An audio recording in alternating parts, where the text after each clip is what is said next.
किंवा कुठल्याही कॉम्पिटिशनला तुम्ही जेव्हा जाता तेव्हा जिंकायचं असतं, पण ते कायम डोक्यात जिंकायचं आहे म्हणून करत असं नाही. ती जी फेज आहे ती फेज एन्जॉय करण्यासाठी ती गोष्ट करायची. आपल्याला जेव्हा पायऱ्या चढायचे असतात तेव्हा आपण पहिली पायरी, मग दुसरी, मग तिसरी, असं एक एक पायरीकडे बदल करत चढत. आपण जरी 10वी पायरीवरून चढायला गेलो तर कदाचित पडून गेलो. त्यामुळे या अनुभवातून तुम्हाला सुद्धा एक असं सांगणं आहे की जिंकण्यासाठी तयारी करण्यापेक्षा एन्जॉय करण्यासाठी जर तयारी केली तर आपण जिंकतोच. अभिषेक सर आणि प्राजक्त सर, आता गुरुपौर्णिमा जवळ येत आहे.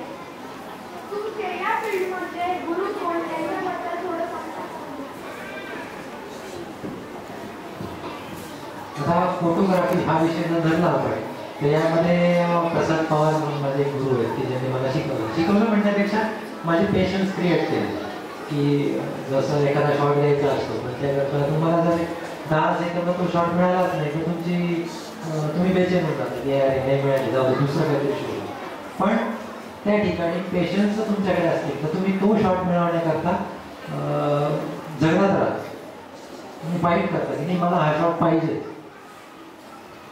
आणि हे जे काही पेशन्स क्रिएट केले गेले हे प्रसाद पवार आहे. माझे सर आहेत त्यांनी शिकवलं मला की हे पेशन्स कसे क्रिएट करायचे. म्हणजे त्याची सुरुवात अशी होती की एकाच ठिकाणी सकाळी 10 ते संध्याकाळी 6 बसून राहायचं. तिथे काहीच करायचं नाही, फक्त जेवायची सुट्टी झाली की जेवायला जायचं, जेवण करून परत त्याच स्टूलवर जाऊन बसायचं. तुमच्या आजूबाजूला न्यूजपेपर असतील, मॅगझिन्स असतील ते वाचत राहायचे आणि तिथेच बसून राहायचं. म्हणजे तुम्हाला दुसरं काहीच काम नाही. असं 9 महिने माझ्यासोबत झालं की मी एकाच ठिकाणी जाऊन बसायचो, मला काहीच काम नव्हतं. मॅगझिन पण 15-20 मॅगझिन असतील ते पूर्ण चालून झालेले होते आणि आता मी बोर झालो सर किंवा काय असे एक्सप्रेशन आले माझे रोज. तरी हा डिसिजन माझा आहे की मला फोटोग्राफी शिकायची म्हणून मी रोज मला असं वाटायचं की अरे देऊ आहे सोड नको आहे. परत घरी जाताना असं वाटायचं की नाही मी जर सोडलं तर मला माझे वडील इंजिनिअरिंगला टाकतील आणि ते मला अजिबात आवडत नाही. म्हणून मग मी उद्या परत सकाळी उठायचो आणि सरांकडे जायचो, तिथे त्या स्टुडिओवर जाऊन बसायचो. आणि फोटोग्राफी हे पेशन्स शिकल्यानंतर फोटोग्राफी शिकताना त्यात सगळ्याच गोष्टी आपले गुरु असतात. म्हणजे आता आपल्यावरती 3 LED लाईट्स लागलेले आहेत, यातला एखादा जो बंद झाला तर माझ्यावर काही इफेक्ट होईल. म्हणजे तो जो वायरमॅन असतो तो पण माझा गुरुच असतो की जो तो रिपेअर करणारा असतो. त्याचसोबत आता सचिन सर मला सांगतात तुम्ही फोन करून की आपल्याला हे असं करायचं. त्याच्यानंतर माझ्या डोक्यात क्रिएट चालू होतं की काय करता येईल याच्यावर किंवा काय नाही. तर सचिन सर पण माझे गुरुच आहेत कारण की ते मला घेऊन राहतात की ह्या रस्त्याने बघ काय सापडतात. मग मी तिकडे पळत जातो, मला काहीतरी सापडतं.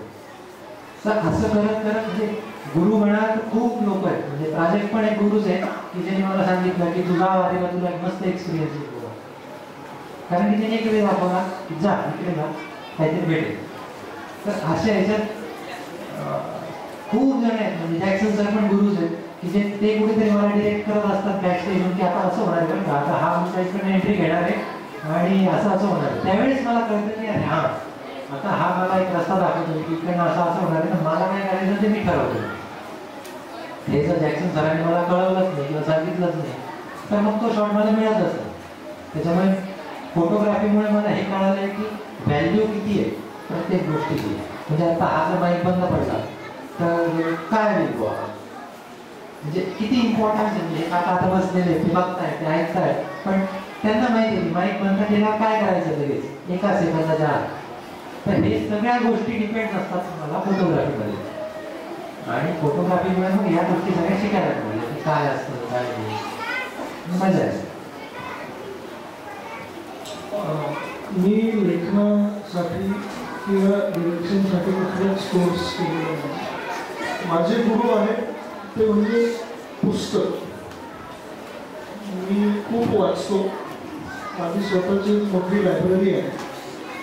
मी झोपताना माझ्या बाजूला पुस्तक असतं, मी जेवताना माझ्यासोबत पुस्तक असतं, मी बाथरूमला जातो तेव्हा कमोडच्या शेजारी एक पुस्तक असते.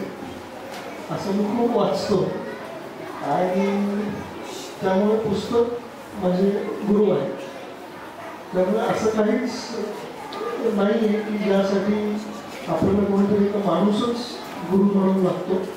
तुम्ही जितके जास्त वाचाल, कुठलंही काही पुस्तक कुठलंही वाचाल, त्यातून काहीतरी आपल्याला मिळतं. आणि म्हणजे वाचलेलं आहे ते आपण एक्सपिरियन्स करायला बाहेर पडतो.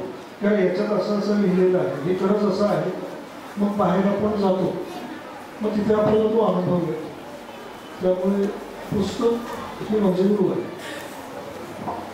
सर, मग आता शेवटचा प्रश्न, फोटोग्राफी आणि फिल्म मेकिंग मध्ये करिअर कसं आहे याबद्दल आमच्या स्टुडंट्सला जरा गाईड करणार का? आहे, करिअर खूप उत्तम आहे.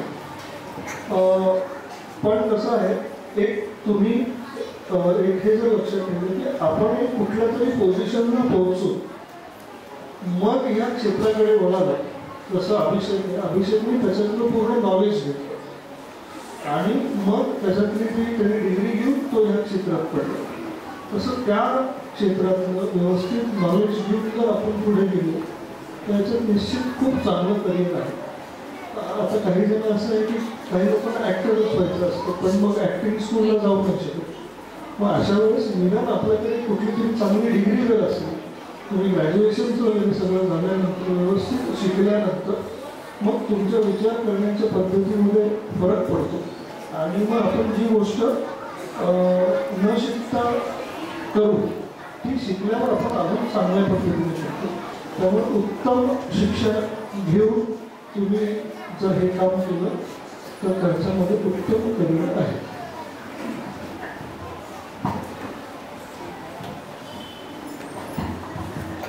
फार सुंदर इंटरव्ह्यू झाली. इन सर्च ऑफ विठ्ठल या फिल्ममधनं आज या फिल्मचे डिरेक्टर रायटर दोन्ही आपल्याबरोबर आहेत आणि विठ्ठल आपल्यात आहे. ओके, हा थॉट दिला. जेव्हा विठ्ठल आपल्याला तेव्हा सगळ्यांनी तुम्ही फिल्ममध्ये बघितलं सगळ्यांनी हात वरती केला, बरोबर की नाही? तर आज आपण हाही ठेवूया की आपण सगळेजण आपण वरती हात वर करूया आणि म्हणूया विठ्ठल आपल्यात आहे. ओके, विठ्ठल आपल्यात आहे. येस.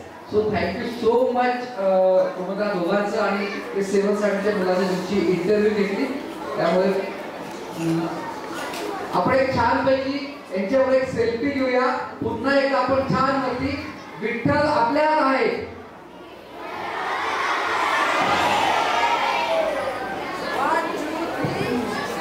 विठ्ठल आपल्यात आहे.